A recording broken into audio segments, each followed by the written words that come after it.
তাৰপৰা আমাৰ শ্ৰদ্ধাৰ হেৰি জিতেন দত্তদেৱ আৰু এজন দুজন তিনিজন পাঁচজন হৈছে পাঁচজন ছজন হ'ব বেছি নালাগে। গতিকে আমি এতিয়া আচলতে এই নামৰ আগত নহ'ব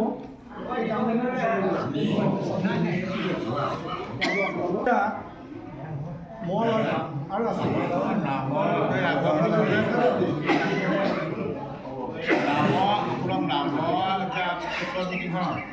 এইখনলৈ আমি কৰি এখন অভিজ্ঞতা দাখিল কৰিব লাগিব এই সামৰণি যিখন মিটিং হেৰি হৈ আছে নে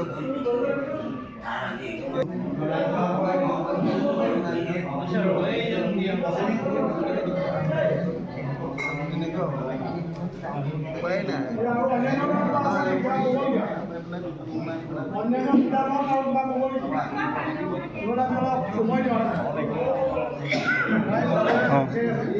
যা যোগাৰ সব হৈছে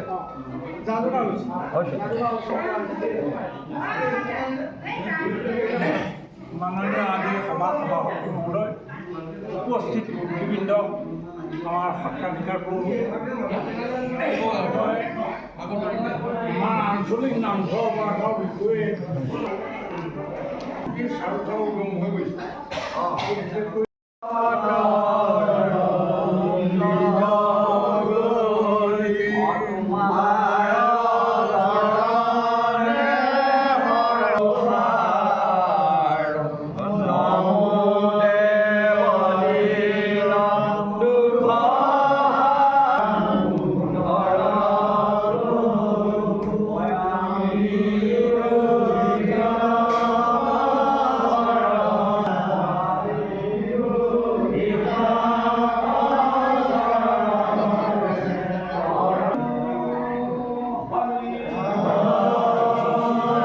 আমাৰ দেৰগাঁও আঞ্চলিক নাম কীৰ্তন সমিতিখন 1976 চনতে প্ৰতিষ্ঠা হৈছিল। 1976 চনৰ পৰা আহি আজি 51 সংখ্যক নাম সমাৰোহ কমাৰগাঁও নামঘৰতে অনুষ্ঠিত হ'ব। এইবাৰ হৈছে সোণালী জয়ন্তী বৰ্ষ। এই সোণালী জয়ন্তী বৰ্ষৰ কাৰণে ইতিমধ্যে আমাৰ আঞ্চলিক নাম কীৰ্তন সমিতিৰ নিয়ম অনুযায়ী 3খন সভা আমি অনুষ্ঠিত কৰোঁ। ইতিমধ্যে আগতে 2খন সভা অনুষ্ঠিত হৈ গ'ল।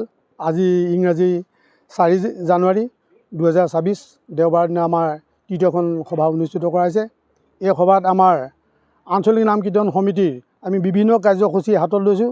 এই কাৰ্যসূচীসমূহ আমি আজি ৰাইজৰ মাজত বিতৰণ কৰি দিছোঁ আৰু এই কাৰ্যসূচী মতেই আমি অহা মাঘ মাহৰ 15, 16, 17, 18 ইংৰাজীৰ 29, 30 আৰু 31 জানুৱাৰী আৰু 1 ফেব্ৰুৱাৰীত আমি অনুষ্ঠিত কৰিবৰ কাৰণে সিদ্ধান্ত গ্ৰহণ কৰি এই কমাৰগাঁও নামঘৰত আজি সমবেত হৈছোঁ আৰু আশা কৰিছোঁ আজি আমাৰ সকলোৱে মিলিজুলি আমাৰ কমাৰগাঁও এই নামঘৰতে আমাৰ অনুষ্ঠানভাগী আমি সাফল্যমণ্ডিত কৰিব লাগিব। তাৰ কাৰণে আমি বিভিন্নজনৰ দিহা পৰামৰ্শ আমি লৈছোঁ। লগতে এই বছৰ সোণালী জয়ন্তী বৰ্ষত আমি ভক্তি গুঞ্জন নামৰ এখনি স্মৃতিগ্ৰন্থ ইয়াত উন্মোচনৰ ব্যৱস্থা কৰিছোঁ আৰু এই কাৰণে আমি বিভিন্নজন ব্যক্তিৰ পৰা আমি ধৰ্মমূলক কিছুমান আখ্যান, ধৰ্মমূলক ব্যাখ্যা, তেখেতসকল লিখনি তেখেতসকলৰ পৰা আমি লৈ আছোঁ আৰু যাতে এই সকলো অনুষ্ঠানে যাতে আমি সাফল্যমণ্ডিত কৰিব পাৰোঁ তাৰ কাৰণে সকলোৱে দেৰগাঁও ৰাইজৰ আমি সহায় সহযোগিতা কামনা কৰিছোঁ। সমূহ ৰাইজবৃন্দ, এই আমাৰ আঞ্চলিক দেৰগাঁও পালনাম সমিতি আঞ্চলিক পালনাম 76 চনত প্ৰথম আমাৰ গৃহতে দেৰগাঁও মৌজা কমাৰগাঁৱৰ শ্ৰী অগ্নিফুলবাৰী সত্ৰত প্ৰথম আহ্বায়ক কমিটি বহিছিল। আমাৰ উপৰি পুৰুষ আমাৰ বৰদেউতা স্বৰ্গীয় উমেশ্বৰ গোস্বামী সভাপতি আছিল আৰু গণেশ হাজৰিকা ছাৰ সম্পাদক আছিল। সেই আহ্বায়ক কমিটিৰ সম্পাদক আছিল বৰ্তমান আজি সমাজত উপস্থিত থাকিব পৰা নাই আমাৰ প্ৰদীপ হাজৰিকা। মই প্ৰদীপ গোস্বামী নিজেই কনিষ্ঠতম সদস্য আছিলোঁ আৰু বৰ্তমান সেই 76 চনৰ পৰা অদ্যুপৰমিত আমি এই নামষাৰৰ লগত অতঃপ্ৰোতভাৱে জড়িত হৈ আছোঁ। আজি এই সোণালী জয়ন্তী বৰ্ষ আহি আমাৰ গাঁৱতেই এই উদযাপনৰ কাৰণে আমাৰ কমাৰগাঁৱৰ সমূহ ৰাইজ একত্ৰিত হৈ আহ্বান কৰিছে আৰু সমূহ ৰাইজ একত্ৰিত হৈ এই কৰ্মভাগ অনুষ্ঠিত কৰিবৰ কাৰণে সমূহ ৰাইজ অগ্ৰসৰ হৈছে। সেই উদ্দেশ্যে 3খন সভা হৈ গ'ল। আজি শেষৰখন সাধাৰণ সভা। এই সাধাৰণ সভাতেই কি অনুষ্ঠান কেনেকৈ হ'ব তাৰে পুংখানুপুংখভাৱে বিতৰণ আলোচনা হৈ গ'ল।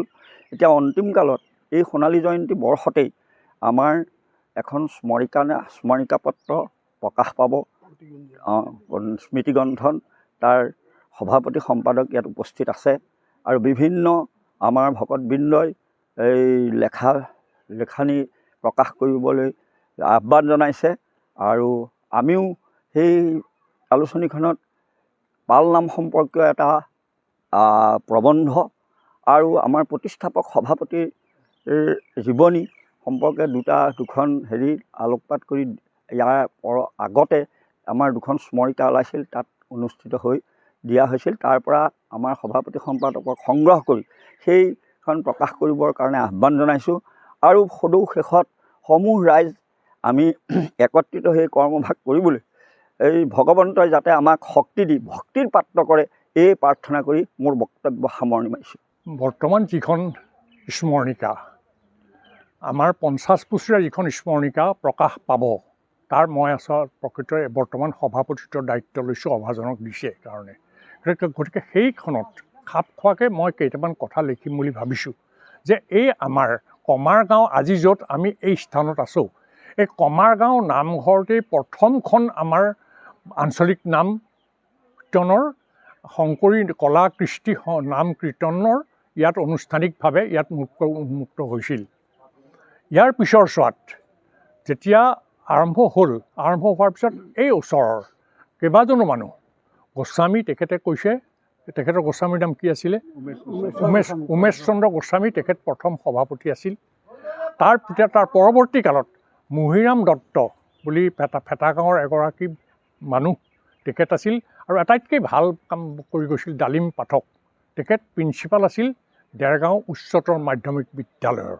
আৰু তেখেতেই এজন প্ৰিন্সিপাল হৈ অতি যথেষ্ট শিক্ষিত ব্যক্তি, তেওঁ এখন বাইচাইকেলত ঘূৰি এই গোটেইখিনি অনুষ্ঠানটো সংঘবদ্ধভাৱে তেওঁ প্ৰতিষ্ঠা লাভ কৰিবলৈ সমৰ্থৱান হৈছিল। এয়া আমাৰ প্ৰথম আৰম্ভণি। ইয়াৰ পিছত যথাক্ৰমে আহি আজি যিটো সভাপতিত্বৰ দায়িত্ব লৈছে বুবুল বৰা, তেখেতে এই সমস্ত কথাখিনি ভালকৈ জানে আৰু কেইবাখনো আমাৰ স্মৰণিকা হৈ গ'ল আৰু বহুতো সম্বৰ্ধনা জনাই হৈ গ'ল। এই গোটেই বিতং বাৰ্তাটো আমাৰ বুবুল বৰাই বৰ্তমানৰ দিব পাৰিলেহেঁতেন, তেখেতক দিবলৈ কোৱা হওক।